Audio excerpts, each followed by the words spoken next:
Binance founder CZ insists we can trust his crypto exchange, but can we? After the arrest of FTX founder Sam Bankman-Fried, some users fear that exchange behemoth Binance will be the next crypto domino to fall. Monday's arrest of Sam Bankman-Fried, SBF, capped off a historic period in the world of memes, money and mayhem that is the cryptocurrency industry. The arrest of the FTX exchange founder drew mainstream headlines that greatly overshadowed the other big crypto story of the day: questions around the solvency of Binance, the largest cryptocurrency exchange by trading volume. If the collapse of FTX was catastrophic for the burgeoning crypto industry, a collapse of Binance would be apocalyptic. This article originally appeared in Valid Points, CoinDesk's weekly newsletter, breaking down Ethereum's evolution and its impact on crypto markets. Subscribe to get it in your inbox every Wednesday. FTX, at one point the third largest crypto exchange by spot volume, processed around $37 billion in spot trades in October, the month before it collapsed, according to CryptoCompare. The second largest exchange,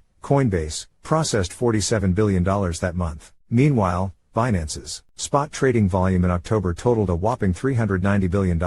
For over a month, Binance CEO Changpeng Zhao, CZ, like other exchange leaders, has been on a quest to convince users that his product is wholly different from FTX, the SBF-led exchange that became insolvent after misusing user funds. Like FTX, though, Binance is largely unregulated, and not everyone is buying CZ's repeated assurances of propriety. Over the past week, a shoddy audit of the exchange's reserves, followed by news of criminal investigations into Binance executives, alarmed users enough to catalyze record withdrawals from the platform. While Binance appears to be weathering the storm so far, there are no glaring signs that the exchange has misappropriated user funds FTX style. Recent events have drawn attention to the fact that Binance, which exists beyond the scope of regulators and tracks customer holdings on its own servers rather than on public blockchains, asks for a tremendous amount of trust from its users in order to operate. In the trustless world of cryptocurrency, this is a bit hard to square. Trusting Binance.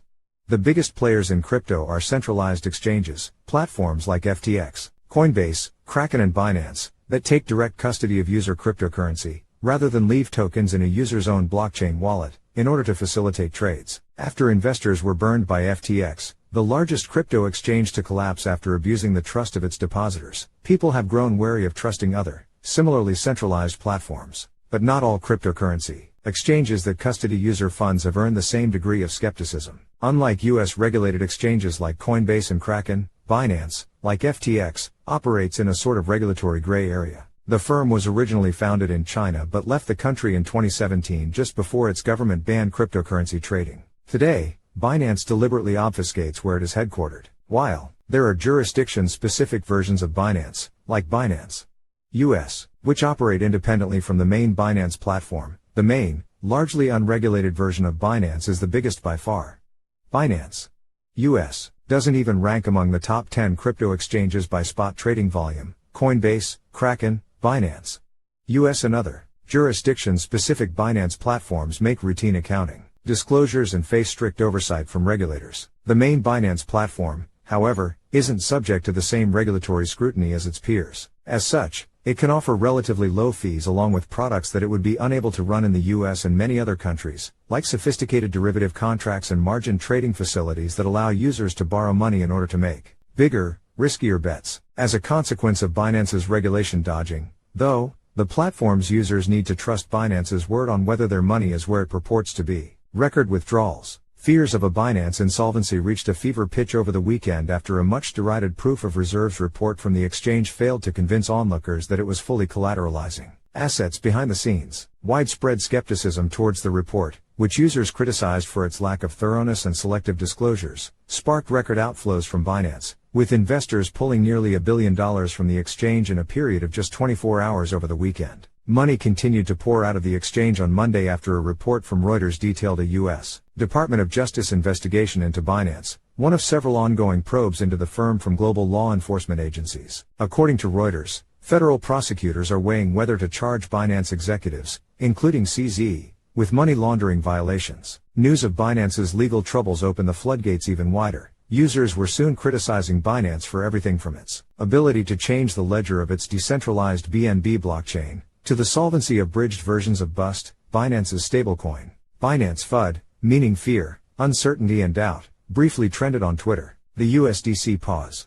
On Monday, Binance saw another $2 billion in net withdrawals from its platform, the the largest withdrawal event for the exchange since this past June, according to crypto analytics firm Nansen. The outflows were large enough to force Binance to temporarily pause withdrawals of USDC, the second largest stablecoin, a vital instrument in crypto financial markets that stays pegged to the price of $1. Binance said it needed to pause USDC withdrawals in order to facilitate a token swap of USDC stablecoins for its own BUS stablecoins, a sort of practical measure necessary to loosen up liquidity for further withdrawals. However, the move sparked worrying headlines, including one from CNBC, reflecting that some users saw the pause as yet another signal that Binance might not be fully collateralizing user assets behind the scenes. Notably, pausing stablecoin withdrawals was one of the last actions FTX took before filing for bankruptcy. Despite the uproar, Binance's explanation for why it paused USDC withdrawals is plausible on its face. Moreover, Nansen's accounting of Binance-linked blockchain wallets shows that the exchange has at least $60 billion in on-chain reserves, more than enough liquidity to handle customer withdrawal demands and vastly more than FTX had, as a percentage of overall user assets, when it collapsed. But,